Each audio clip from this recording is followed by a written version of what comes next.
Allah est la lumière des cieux et de la terre. Sa lumière est semblable à une niche où se trouve une lampe. Le Coran, Sourate La Lumière, verset 35.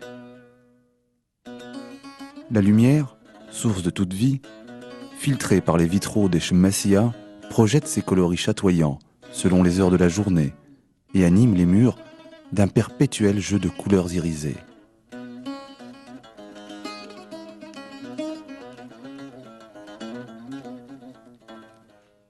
Dans la mosquée, lieu de prière et de recueillement, les murs sont généralement habillés d'une frise en calligraphie, sculptée sur plâtre. Cet enchevêtrement d'entrelacs et d'écritures cursives est un livre ouvert devant les yeux des fidèles, venus renouveler par la prière leur allégeance à l'Éternel.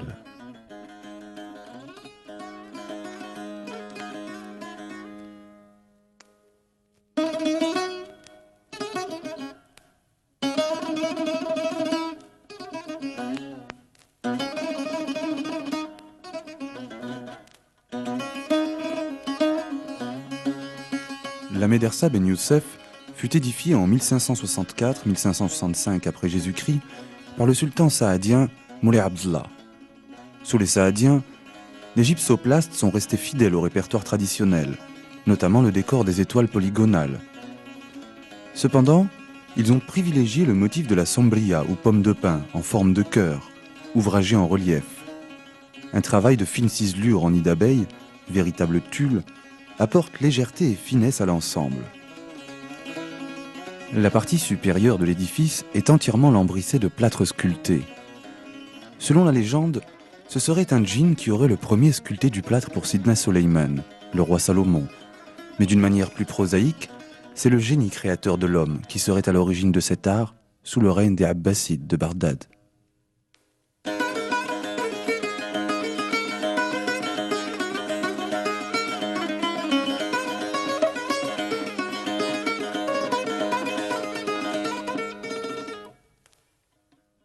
Le plâtre, gebs ou gypse, est abondant au Maroc. Ces carrières sont exploitées aux environs de Safi, à Asni dans la région de Marrakech, et Armisset, Meknes et Ouazzane.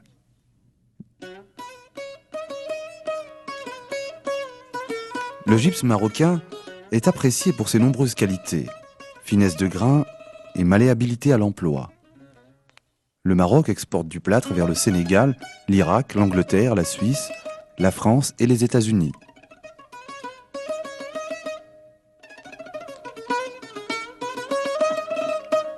Le plâtre de Marrakech est naturellement rose, pour mieux s'harmoniser avec l'ocre des murs de l'illustre cité du Sud. À Marrakech, le plâtre sculpté est souvent peint en une véritable polychromie de tons chaleureux.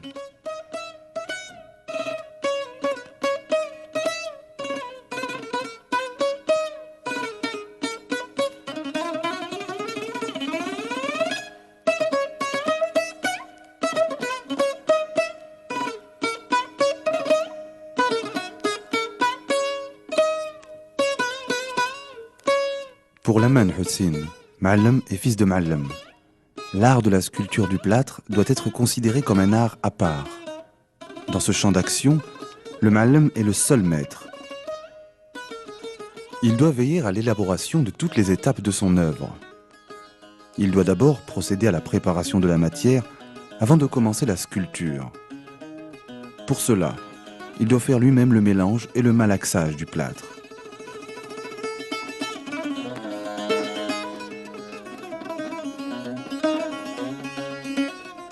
Le rôle du Ma'allem est aussi de concevoir le dessin qui s'harmonisera en forme et en couleur avec l'architecture dans laquelle il doit s'intégrer, zlige et boiserie.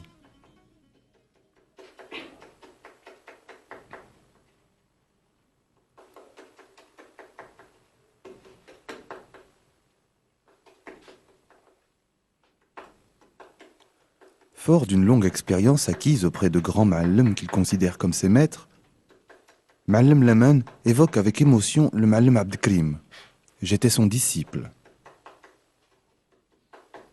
Regarder, comprendre, sentir le métier sont les mots clés de l'apprentissage. L'artisan dans ce domaine doit faire preuve de patience, de lucidité et de passion.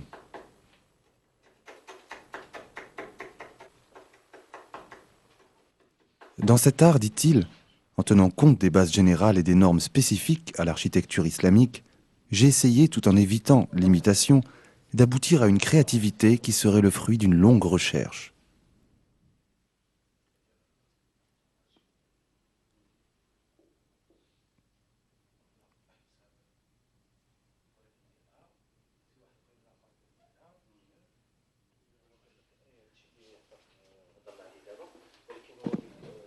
Selon Ma'alem Laman, l'organisation du métier a permis d'éviter les erreurs du passé. L'unité dans le travail de la sculpture sur plâtre est devenue une réalité et a mis fin à l'anarchie qui régnait dans ce domaine.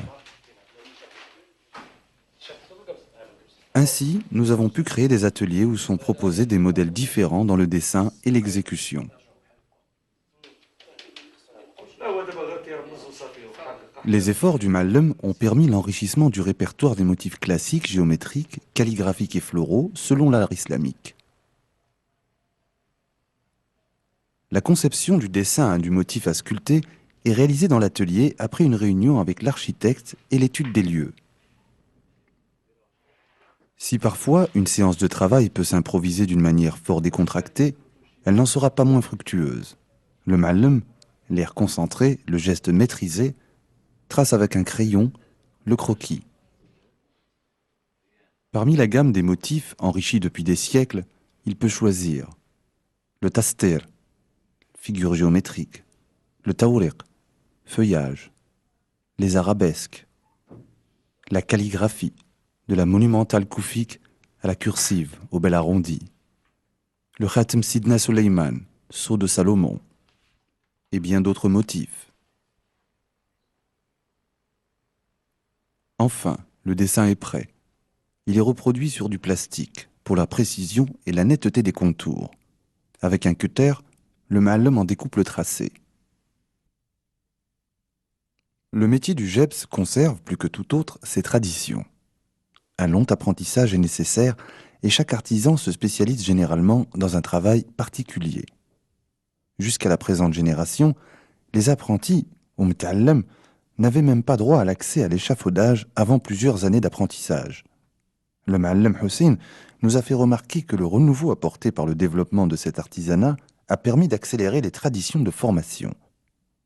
Accélération indispensable, car l'importance des commandes réclame de nouvelles mains habiles et il est réconfortant de constater sur les échafaudages que parmi les artisans, grand nombre d'entre eux n'ont pas encore atteint la 20e année. Le Ma'alem Laman est partisan convaincu de l'unité de la représentation de l'artisanat. Il travaille avec le réalisme concret d'un homme qui ne perd jamais de vue un idéal. Une école supérieure des arts traditionnels, pourquoi pas?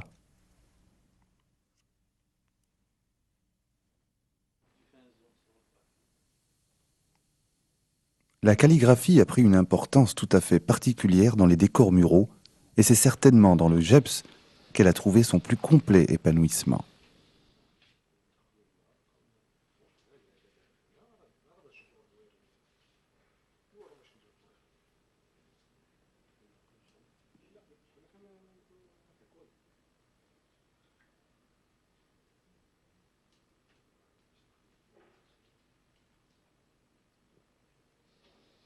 Cette calligraphie, au dessin arrondi et au tracé linéaire, développe l'idée de l'éternité de Dieu, de la continuité et de la pérennité de l'islam.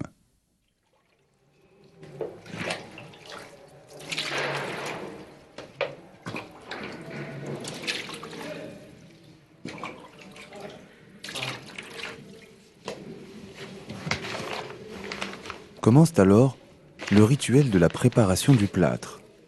Soigneusement tamisé, le GEPS est préparé en petites quantités, selon un dosage bien défini. 1 tiers de plâtre pour 2 tiers d'eau.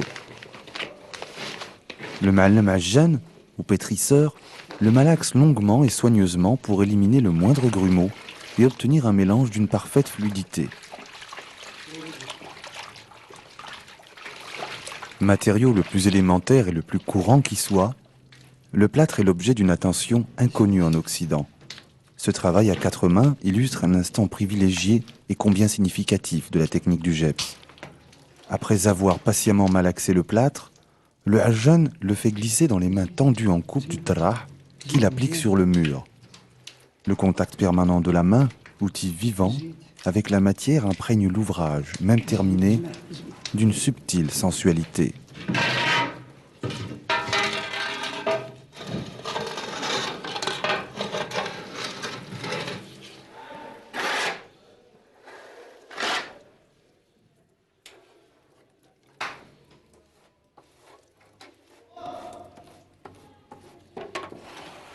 Le plâtre est étalé en couches épaisses de quelques centimètres sur la surface à décorer. Cette épaisseur varie selon la qualité du travail souhaité, généralement 3 à 4 cm. Certains plafonds sont sculptés jusqu'à 18 cm de profondeur.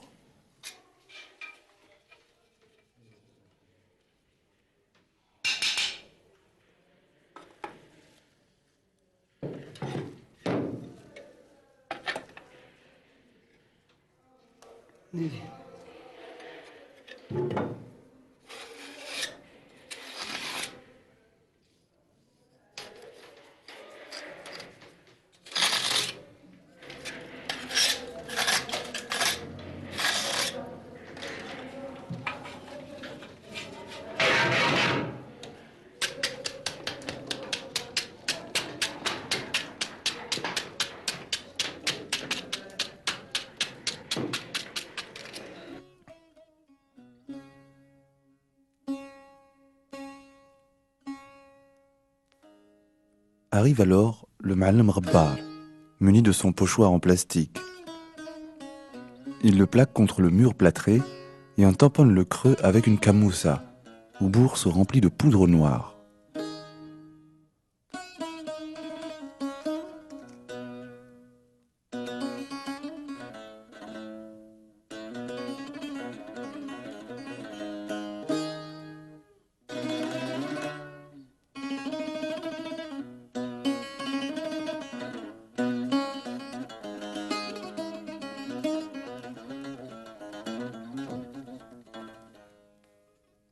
Puis, c'est au tour du Ma'allim Naqash d'intervenir. Avec un ciseau, il creuse la paroi pour y donner vie à plusieurs motifs.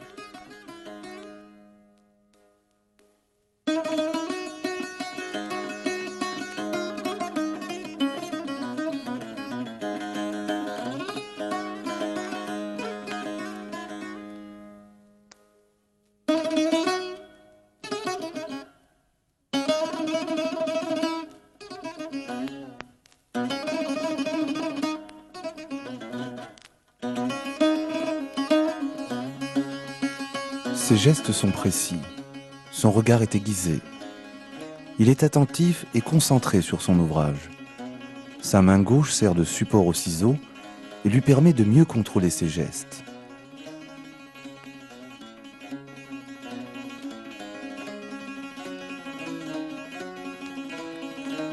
Sous les coups de ciseaux magiques, les lignes géométriques se tracent, les rosaces se gravent, les festons se brodent, les nids d'abeilles s'ajourent. Les palmes et les feuillages poussent.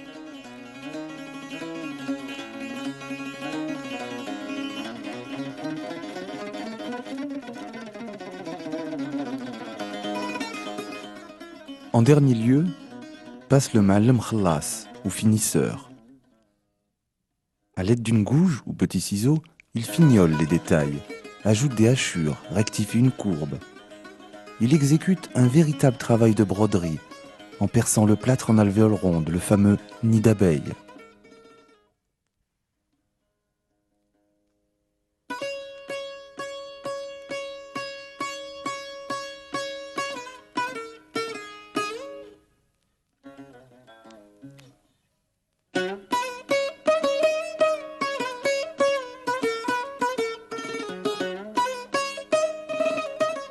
Il existe une certaine controverse quant aux règles de sculpture.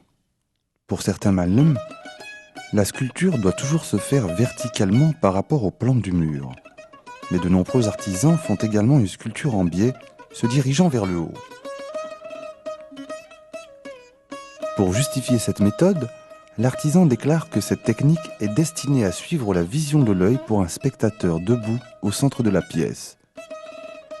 Les malhems qui préconisent à l'inverse une sculpture parallèle estiment que la technique de taille en biais n'est qu'une solution de facilité, car il est plus simple de creuser ainsi que verticalement. Ces deux techniques opposées ont toujours été utilisées.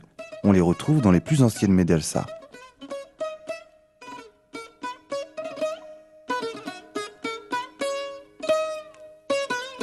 Le décor en plâtre peut garder sa teinte naturelle, légèrement nacrée ou rose pour celui de Marrakech. Mais il peut aussi être peint. Parfois, il est passé au lait de chaux pour un aspect encore plus soigné.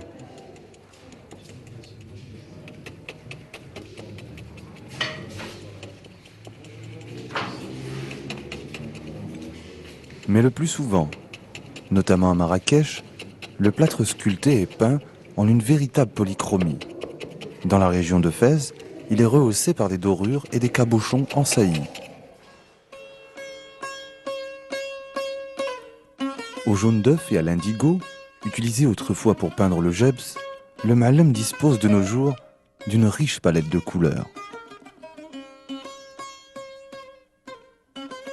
Les couleurs pastel ont la préférence du malem lamen, vert amande, camailleux de beige et de marron.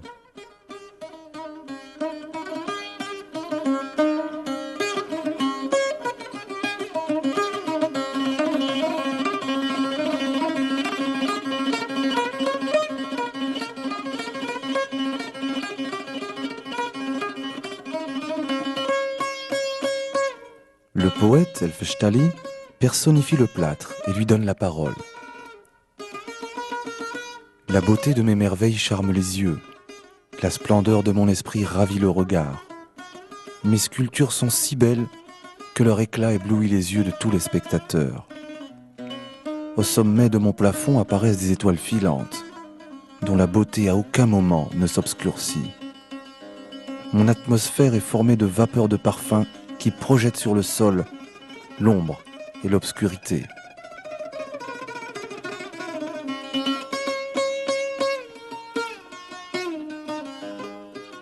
Raccordés et répétés à l'infini, les motifs en geps déroulent sur les parois une sorte de tissu ornemental qui conduit le spectateur d'une contemplation rêveuse à une profonde méditation.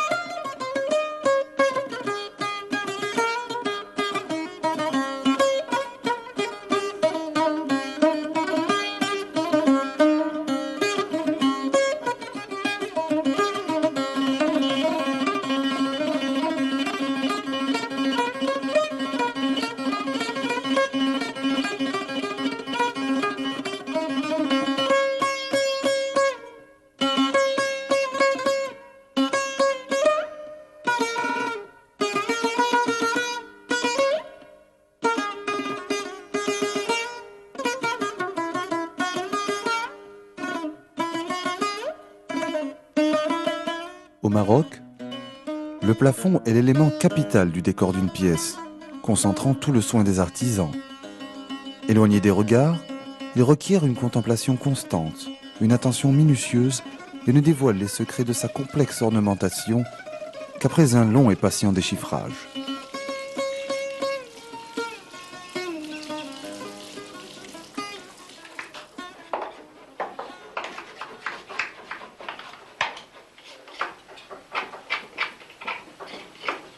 Depuis l'époque almoravide, les muqarnas ou stalactites sont employés pour la décoration des mosquées, agrandissement de la Qarawiyyin, coupole de Ali Ben Youssef.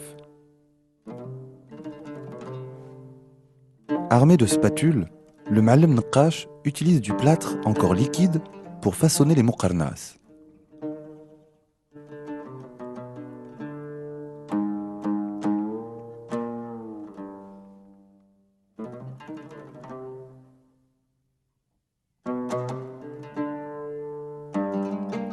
Les gestes sont rapides, vifs et précis, et le jeu des spatules, que ponctue leur cliquetis, est un véritable jeu d'adresse.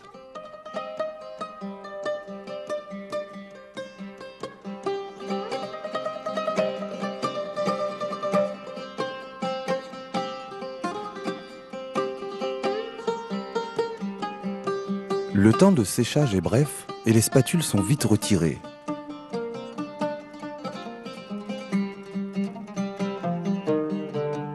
Seule manifestation du volume dans l'art islamique, les Muqarnas accentuent le caractère d'introversion de l'architecture marocaine.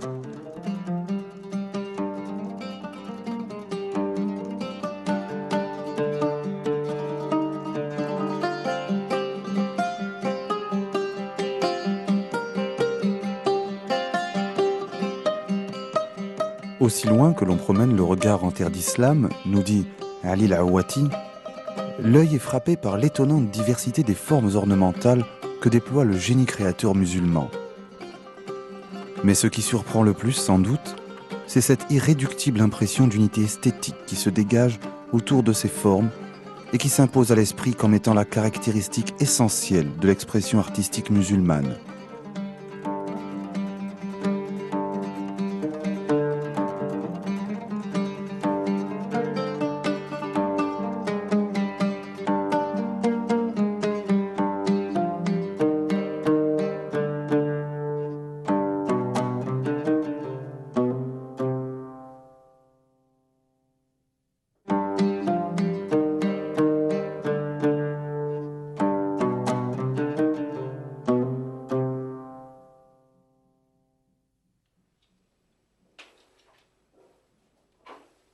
Avec un ciseau fin, le Ma'allem ouvrage une fine fleur.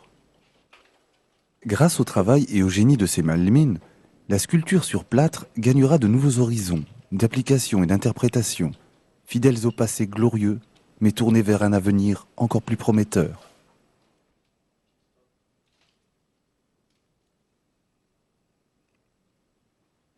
L'origine des Muqarnas est probablement la trompe d'angle qui permet de passer du plan carré au plan octogonal, dont on trouve les premiers exemples en Mésopotamie et à Palerme. Certains affirment que les plus anciens Muqarnas existaient au 5e siècle au palais sassanide de Sarvestan, en Iran. D'autres que les stalactites existaient bien avant, puisque déjà au 3e siècle, elles ornaient la cathédrale Sainte-Sophie, chef-d'œuvre de l'art byzantin.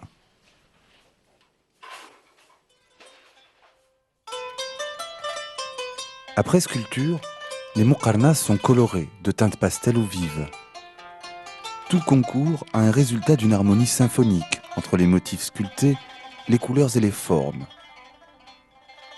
Les Muqarnas servent aussi à surplomber les shmasiyas à vitraux.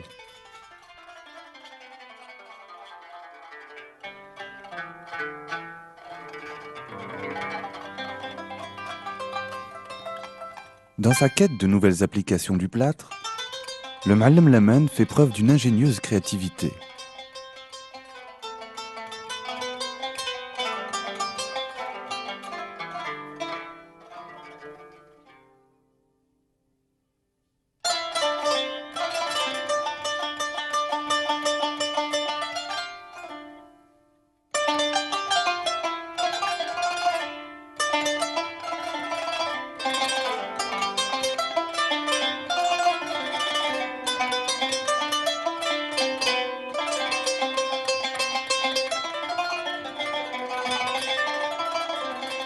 Dans le décor de cette pièce, il pose le Muqarnas comme un galon au mur, dans un style nouveau de sobriété et de pureté de ligne.